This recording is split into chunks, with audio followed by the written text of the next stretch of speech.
Hello friends, I am Dr. Swapnil Nirmal, Principal of Motiwala B.Ed College. Welcome to my presentation on knowing oneself. इसके पहले मैंने B.Ed curriculum के बारे में बहुत से वीडियो बनाए हुए हैं। मेरे YouTube चैनल को लाइक और सब्सक्राइब जरूर कीजिए, वो आपको एजुकेशनल इन्फॉर्मेशन हमेशा देते रहेंगे। फ्रेंड्स, जो मैंने आज विषय लिया है knowing one self, that is very important subject in our personal life. हमें हमेशा कोई भी चीज़ समझने के लिए सबसे पहले खुद को समझना बहुत ही ज़रूरी होता है, और खुद को समझने के लिए हमें ये नोइंग वन सेल्फ का ये प्रेजेंटेशन है, ये हमेशा यूज़फुल होने वाला है। तो आइए चलो देखते हैं हम खुद को कैसे समझ सकते हैं।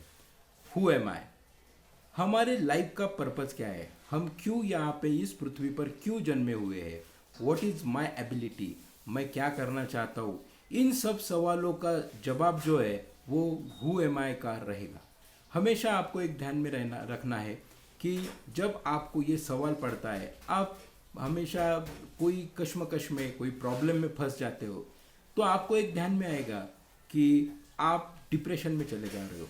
तो उससे बाहर निकलने के लिए what is the purpose of my life, मैं यहाँ पे क्यों हूँ, ये इतनी सी प्रॉब्लम के लेके मैं क्यों परेशान हूँ, वो समझना बहुत ही ज़रूरी है। तो सबसे पहले हमें खुद को समझना है। खुद को समझने के लिए हमारे में क्या अच्छी बातें हैं, हम किस में एक्सपर्ट है, हम कौन सी चीज़ें अच्छे से कर सकते हैं, हमारे में क्या प्रॉब्लम्स है, हमें किस चीज़ों में इम्प्रूव होना चाहिए, ये समझना बहुत ही ज़रूरी है। अगर हम किसी भी इंसान को, एक कॉमन पर्सन को लेते हैं, तो उसको दो हाथ, दो पैर, एक सिर, एक दिमाग, जो सोचता है वो रहता है। तो ये सब होने के बावजूद भी हम प्रॉब्लम्स में क्यों फंसते हैं, उससे निकलने के लिए हमें बहुत से बार साइकोलॉजिस्ट की ज़रूरत पड़ती है। तो ये समझकर हमें खुद को समझना बहुत ही ज़रूरी है। आगे बढ़ते हुए हम देखते हैं, how can I understand my self, मैं खुद को कैसे समझूँ, मुझे खुद को अगर समझना है तो मुझे क्या करना चाहिए, वो सबसे पहले हमें अंडरस्टैंड होना बहुत ही ज़रूरी है।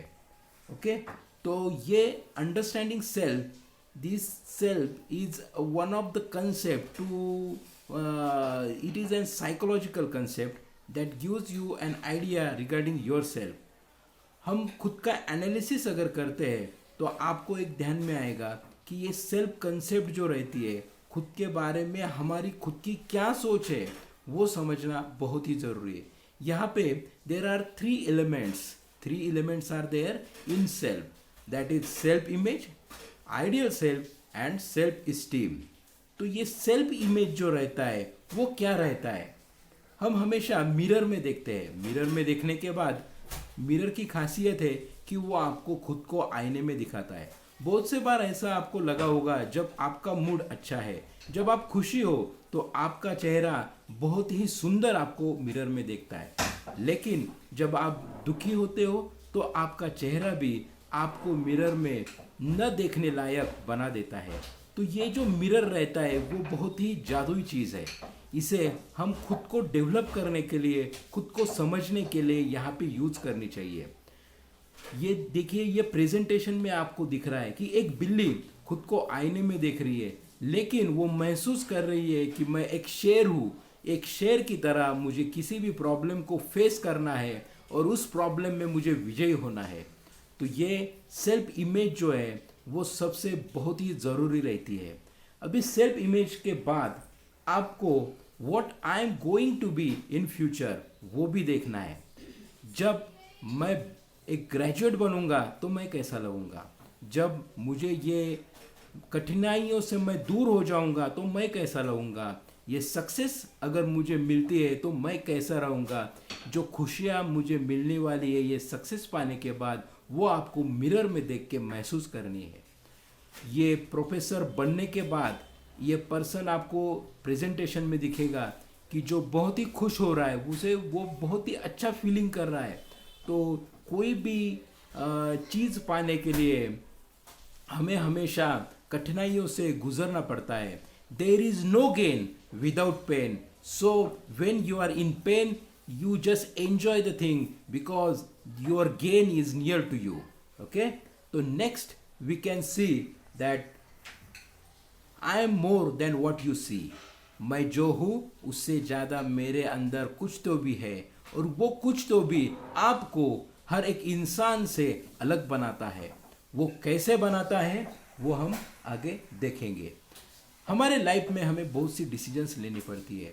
बहुत से बार डिसीजन मेकिंग में गड़बड़ होने के कारण हमारी लाइफ जो है वो डिस्टर्ब हो जाती है, हम उसमें सक्सेस नहीं पा सकते. अब ये डिसीजन मेकिंग का काम जो रहता है वो कौन और कैसे होता है, ये डिसीजन मेकिंग जो है ये भी एक साइकोलॉजिकल एक्टिविटी है. हमारा डिसीजन है दो टाइप के रहते हैं. एक मैथमेटिकल डिसीजन रहता है जो कैलकुलेशन के रिलेटेड रहता है. दूसरा डिसीजंस रहता है फीलिंग से रिलेटेड. हमारा ब्रेन और हार्ट, ये जो दो घटक हैं हमारे शरीर के, ये डिसीजन लेने के लिए हमें हमेशा यूज़फुल रहते हैं. ब्रेन जो डिसीजन लेता है वो डिसीजंस आपके मैथमेटिकल डिसीजंस रहते हैं, जो कैलकुलेशन से रिलेटेड डिसीजंस रहते हैं वो इमीडिएटली ब्रेन की तरफ से लिए जाते हैं.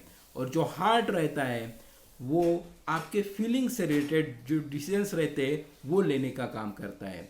अगर समझो आप बस से नीचे उतर रहे हो, आप अगर आपके कार से नीचे उतर रहे हो तो कितनी अंतर पे आपको पैर रख कर उतरना है, ये कैलकुलेशन के रिलेटेड डिसीजन है, वो आपका ब्रेन लेगा. लेकिन अगर समझो नीचे मड है या गंदगी है तो उसके ऊपर पैर रखकर आपको उतरना है या नहीं उतरना है, ये डिसीजन जो रहता है वो हमारा हार्ट लेगा. तो इस तरह से बहुत से बार हमारे लाइफ में हमें बहुत से बार अलग अलग टाइप के डिसीजंस लेने पड़ते हैं. उनमें से जो डिसीजंस आपको फीलिंग से रिलेटेड है वो हमारा हार्ट लेता है. फॉर एग्जांपल, अगर समझो आपको किसी को कुछ देना है या किसी ने आपसे कुछ मांगा है, तो वो पर्सन वो चीज़ का इस्तेमाल क्या करने वाला है वो समझने के लिए आप आपके हार्ट का इस्तेमाल करोगे. अगर आपको लगता है कि वो चीज़ देने के बाद जो सामने वाला आदमी है उसे उसका फ़ायदा होने वाला है तो आप ज़रूर दोगे. लेकिन अगर आपको नहीं लगता है कि इससे उसका नुकसान है तो आप उसको नहीं दोगे. These are some kind of decisions that we can take with the help of brain and heart. अगर आपको डिसीजन लेने हैं तो first of all right the problem on the paper. आपका प्रॉब्लम आपको एक पेपर के ऊपर लिखना है. आपको सोचना है कि ये प्रॉब्लम जो है वो कैलकुलेटेड से रिलेटेड प्रॉब्लम है या फीलिंग से रिलेटेड प्रॉब्लम है. अगर समझो आपको ये प्रॉब्लम फीलिंग से रिलेटेड लगता है तो you can take the decision with the help of your heart. And if you find this problem is related to the calculation, so you can take this decision with the help of your brain. Okay, तो हमेशा ये ध्यान में रखिए कि अगर कोई हम डिसीजन लेते हैं तो ये कॉम्बिनेशन रहता है हार्ट और ब्रेन का. Think from your heart and take the decision from your brain so that decision can be never fail. Okay, तो आगे बढ़ते हुए हम देखते हैं कि you have to believe in your self. आपको खुद के ऊपर बिलीव होना चाहिए. आपका खुद के ऊपर विश्वास होना चाहिए. आपने जो डिसीजन लिया है, आप जो कर रहे हो वो अच्छा ही करोगे, वो आपको बिलीव होना चाहिए. Second thing that you have to trust your self. I will trust my self. आपके खुद के ऊपर ट्रस्ट बहुत ही ज़रूरी है. बहुत से लोग हमें देखते हैं कि अगर समझो कार से भी उतरे तो उनको बाद में ध्यान में आता है कि मैंने कार लॉक की है या नहीं की है. वो 2 बार उस लॉक को दबा के देखते हैं. सो दे डोंट ट्रस्ट देमसेल्फ.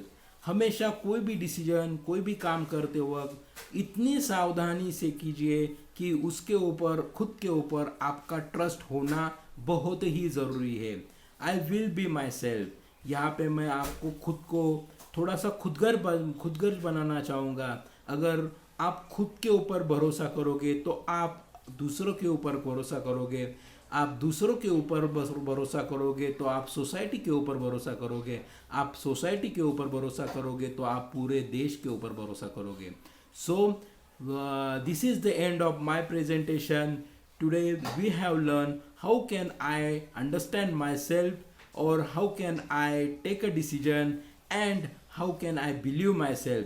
खुद से बोलिए, बिकॉज स्वामी विवेकानंद जी ने हमेशा कहा है, if you don't talk with your self you will miss an opportunity to talk with the world's one of the best and intelligent person in the world. So talk with yourself, and thank you for listening the presentation very carefully. Thank you.